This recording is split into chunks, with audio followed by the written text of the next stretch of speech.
just wanted to, first of all, talk about the issue of this corruption. The problem why corruption is not ending is because there are certain Zimbabweans who seem to attribute corruption only to one party, that is ZANU-PF. They forget that corruption is a systematic disease which can affect anyone who decides to be corrupt. It doesn't have to be any political jacket specifically. Anyone can do it. The only thing we're seeing is a situation where there hasn't been enough people or actually focusing on the opposition because they're not in power. The moment it's like we're saying that corruption is just for those in power, and it seems to be an excuse. Sorry for the background noise. That is being used over and over again. And the problem with such excuses is you fail to diagnose the situation. Apologies for the noise behind me. So when you do that, we're not dealing with the problem because we are always saying it's ZANU-PF, it's ZANU-PF, it's ZANU-PF. I'll go a little bit deeper. As someone who has never joined any political party, I will tell you that even when MDC, for instance, MDC Alliance, the reason why I had problems even joining them was because I heard stories of people that were misappropriating funds within opposition, right? We're talking about instances that have happened and that are dealt with within the opposition. They don't notify you or tell you that this is what's happening because they do internal investigations and whatnot. And many people have cried. I'm sure there's some people here who have literally left certain opposition parties because of the issue of being corrupt, lack of transparency, lack of accountability. So when you see that, it becomes very impossible for me to always attribute blame to ZANU. If you want to talk about the level of corruption, maybe that's a different topic. If you want to talk about who is stealing the most, but still, it's still corruption. Whether you steal little, you steal a lot, you're still stealing, right? So I really hope we can come to a consensus and just say corruption can happen anywhere, in any political party, and let's not try to sanitize other people and say that they don't do this, because they will. People like me will come back and say, remember that day when we used to tell you corruption is everywhere and you were saying it's only ZANU? Now that we've fingered opposition people.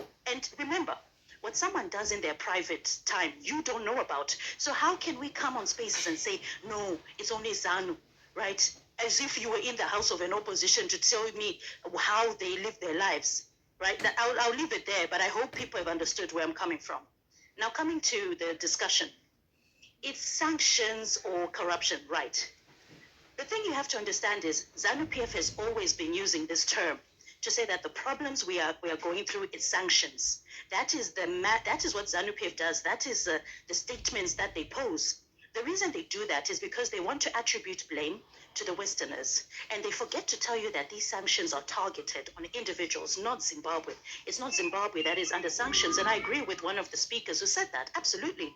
It's specific individuals, and the interesting thing about that is that the specific certain individuals who are still in power today are the ones who are sanctioned and are the ones who shout at the top of their voice to say, no, it's not sanctions, because they want to run away from the fact that they are sanctioned specifically.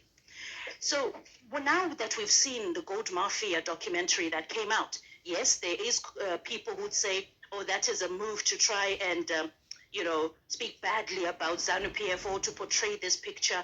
It is a Western-sponsored documentary. Fair enough, I'm not going to delve into that. But what it still showed us was that we have a lot of resources. Who doesn't know that Zimbabwe is rich in resources? Gold, lithium, diamonds, you name it. And in that documentary, they were only talking about one specific raw material, which is diamonds, mineral. Right? So think about, what about the lithium? What about the diamonds? We haven't even started to delve in there. But what we saw was a glimpse of the amount of gold. That amount of gold is enough, ladies and gentlemen, to build our hospitals. It is enough to fix our roads. It is enough to make Zimbabwe great. But this is the problem we're having. The moment those who are sitting at the helm were sanctioned, it meant that they were no longer able to move money the way they used to. And being greedy, because this is what sanctions does, it will always affect the populace, the people. It will never affect the ones who are targeted. They find new means and better ways of surviving. And the way they choose to survive now is through corruption. right? Do you see how the two are interconnected? But for us to say that it is sanctions, that is the problem that Zimbabwe is facing. I disagree with that sentiment because Zimbabwe is not sanctioned. There are countries out there that are sanctioned and still thriving. It is just a problem where those who are sanctioned because their hands were cut have decided to put their pockets in another, what you call it, they put the pocket, you take money out of another pocket. That's why we are where we are. So I hope I managed to sort of break down what I was thinking, my thought process, and clarify a few things. But as always, thank you so much. I'll stop there.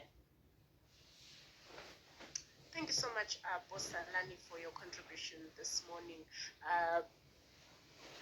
I see final